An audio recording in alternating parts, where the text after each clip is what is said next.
Collector Shrimati Rajni Singh ने शुक्रवार को चांवरपाठ विकास खंड के ग्राम मानकपुर में किसानों द्वारा की जा रही सुपर फूड चिया सीड की खेती का निरीक्षण किया। उन्होंने इस दौरान कृषक श्री मोतीलाल प्रजापति द्वारा लगभग 2 एकड़ और श्री धनराज सिंह पटेल द्वारा लगभग 4 एकड़ क्षेत्र में की जा रही चिया सीड की फसल का अवलोकन कर खेती की पद्धति और उत्पादन संबंधी जानकारी प्राप्त की।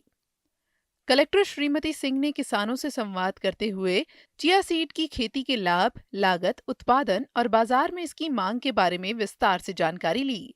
किसानों ने बताया कि इस फसल की विशेषता ये है कि इसे पशु नहीं खाते और इसमें रासायनिक खाद या कीटनाशक के छिड़काव की आवश्यकता भी नहीं होती। साथ ही ये फसल कम पानी में भी अच्छी उपज देती है, जिससे इसकी खेती अपेक्षाकृत कम लागत में संभव है। किसानों ने बताया कि बाजार में चिया सीड की मांग अधिक होने के कारण इस फसल से अच्छा मुनाफा प्राप्त होने की संभावना रहती है। इन सभी बातों को ध्यान में रखते हुए उन्होंने चिया सीड की खेती प्रारंभ की है। जी, मेरा नाम मोतीलाल प्रजापति, मैं ग्राम मानकपुर का रहने वाला हूँ।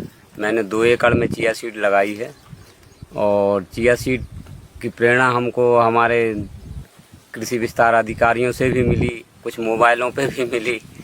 तो इन सब की प्रेरणा से हमने ये नई चीज़ लगाने की प्रयास किया और सफल भी रहे हम।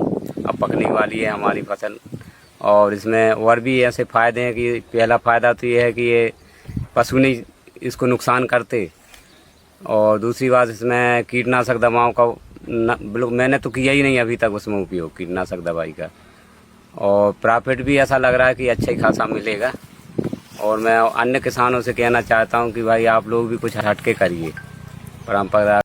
ये खेती कृषि विभाग के उप संचालक श्री मोरिस नाथ के समन्वय और मार्गदर्शन में की जा रही है। कलेक्टर श्रीमती सिंह ने इस पहल की सराहना करते हुए कहा कि नई और लाभकारी फसलों को अपनाकर किसान अपनी आय में वृद्धि कर सकते हैं।